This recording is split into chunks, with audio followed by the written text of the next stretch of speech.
मुंबई में उनकी वेबसाइट पे आज से करीब 10 दिन पहले आ चुका है कि जो लॉन्ग टर्म वीज़ा हैं उनके अपॉइंटमेंट्स। नेपाल के जो कैंडिडेट हैं वो बहुत कंफ्यूज रहते हैं। अपने पासपोर्ट की कॉपी भेजें और जो आपके वर्क परमिट के डॉक्यूमेंट्स हैं वो भेजें और उसके बाद आपको अपॉइंटमेंट मिल सकता है। पाकिस्तान में भी जो अपॉइंटमेंट है वो एक लिंक है हंगेरी की फॉरेन मिनिस्ट्री का, उसके। हेलो दोस्तों, मेरा नाम चंद्रशेखर है और आज के इस वीडियो में हम फिर दोबारा से बातचीत करने वाले हैं हंगेरी के वीज़ा अपॉइंटमेंट्स के बारे में। देखिए, आप में से बहुत सारे लोगों ने मुझे कांटेक्ट किया है और मुझसे पूछा है कि मुझे हंगेरी का वीज़ा अपॉइंटमेंट नहीं मिल रहा है, तो हमें क्या करना चाहिए। देखिए, हम बात करेंगे एप्लीकेंट्स की जो इंडिया से हैं। अब इंडिया में क्या है कि आपको ये देखना है कि आप कहाँ से अप्लाई कर सकते हैं, दिल्ली से या मुंबई से, क्योंकि जो दिल्ली में हंगेरियन एम्बेसी है उसका अपना जुरिस्डिक्शन है। उसमें मेनली आते हैं नॉर्थ इंडिया के स्टेट्स और ईस्ट इंडिया के स्टेट्स। ऐसे ही जो मुंबई है उसका अपना जुरिस्डिक्शन है, उसमें स्टेट्स मेनली आते हैं जो साउथ इंडिया में है और वेस्ट इंडिया में। इनफैक्ट मैं कहूँगा गुजरात से नीचे और इस तरफ उड़ीसा से नीचे। उड़ीसा इनफैक्ट दिल्ली के जुरिस्डिक्शन में आता है, उड़ीसा और वेस्ट बंगाल दोनों। तो ये एक बार आपको चेक कर लेना है। जो हंगेरियन एम्बेसी की वेबसाइट है दिल्ली में, वहाँ पे मैं उसका जो URL है, लिंक है, वो शेयर कर रहा हूँ, तो उससे आप चेक कर सकते हैं कि आप कहाँ से अपॉइंटमेंट ले सकते हैं। नेपाल के जो कैंडिडेट हैं वो बहुत कंफ्यूज रहते हैं। एक चीज़ ध्यान रखनी है, अगर आप नेपाल से हैं तो आपको अपना अपॉइंटमेंट मुंबई से नहीं लेना है और मुंबई में आपकी एप्लीकेशन एक्सेप्ट नहीं होगी अनलेस आप मुंबई में रह रहे हों 1 साल से या 6 महीने से, तो वो केस अलग है। तो नेपाल के कैंडिडेट्स को अपना अपॉइंटमेंट दिल्ली से लेना है। अब देखिए क्या है, जो हंगेरियन कॉन्सुलेट जनरल है मुंबई में, उनकी वेबसाइट पे आज से करीब 10 दिन पहले आ चुका है कि जो लॉन्ग टर्म वीज़ा हैं उनके अपॉइंटमेंट्स ओपन है और वहाँ पे एक ईमेल एड्रेस भी दिया हुआ है। तो आपको अगर अपॉइंटमेंट नहीं मिल रहा है VFS से, तो आपको क्या करना है, आपको अगर आप मुंबई वाले जुरिस्डिक्शन से हैं तो ईमेल भेजना है वहाँ पे। और ईमेल में मेंशन नहीं किया गया है, लेकिन जो एम्बेसीज़ या कॉन्सुलेट्स हैं वो एक्सपेक्ट करती हैं कि आप अपने पासपोर्ट की कॉपी भेजें और जो आपके वर्क परमिट के डॉक्यूमेंट्स हैं वो भेजें और उसके बाद आपको अपॉइंटमेंट मिल सकता है। अब कुछ केसेस में ये हो सकता है कि वो आपसे बोलें कि जो हंगेरी में आपकी कंपनी है आप उससे बोलिए अपॉइंटमेंट लेने के लिए, तो आप ये भी कर सकते हैं। आप अपने एजेंट या कंसल्टेंट से बोलिए अगर अपॉइंटमेंट नहीं मिल रहा है कि जो हंगेरी में आपकी कंपनी है उससे वो ईमेल भिजवाए, तो उसके बेसिस पे भी अपॉइंटमेंट मिल सकता है।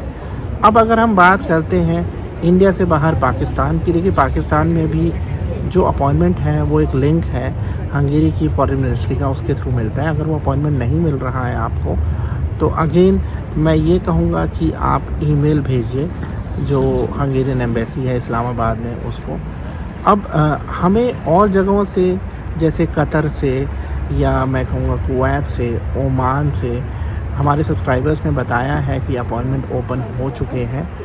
तो अब जैसे क्या है, कतर में BLS के थ्रू अपॉइंटमेंट हो रहे हैं और UAE में जो अपॉइंटमेंट है VFS के थ्रू है।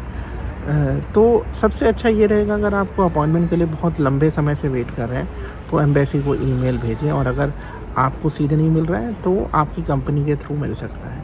अब कई बारी अगर आपको अपॉइंटमेंट मिलने में दिक्कत आ रही है तो उसमें एक जो चैलेंज हो सकता है वो ये हो सकता है कि जो कंपनी है जिसने आपको डॉक्यूमेंट्स दिए हैं वो शायद सही नहीं है, इस वजह से जो अपॉइंटमेंट्स मिल रहे हैं उसमें दिक्कत आ रही है।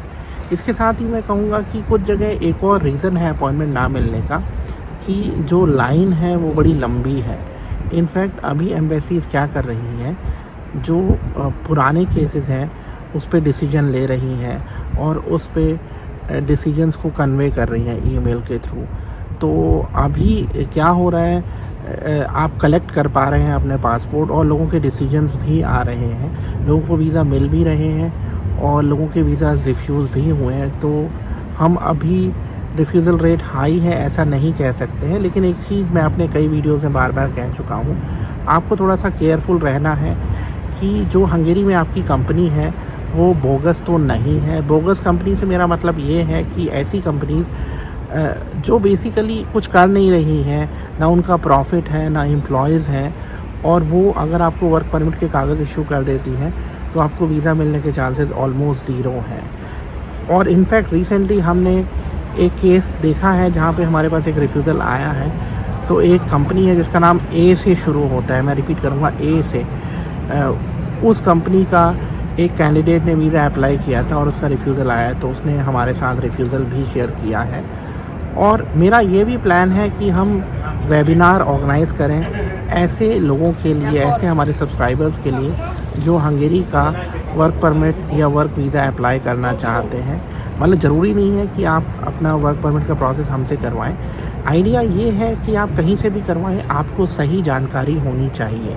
तो अगर आप इस वेबिनार में हिस्सा लेना चाहते हैं तो आप स्क्रीन पे हमारा नंबर देख रहे हैं, उस पे आप अपना नाम और अपनी नेशनैलिटी और आप कहाँ पे बेस्ड हैं ये लिख के भेज सकते हैं। आज के वीडियो में इतना ही। मैं जाते हुए आपसे रिक्वेस्ट करूँगा कि आप हमारे यूट्यूब चैनल को सब्सक्राइब कर लीजिए, क्योंकि मेरा पर्पज़ है आपको 100% जेन्युइन इन्फॉर्मेशन देना। Thank you very much.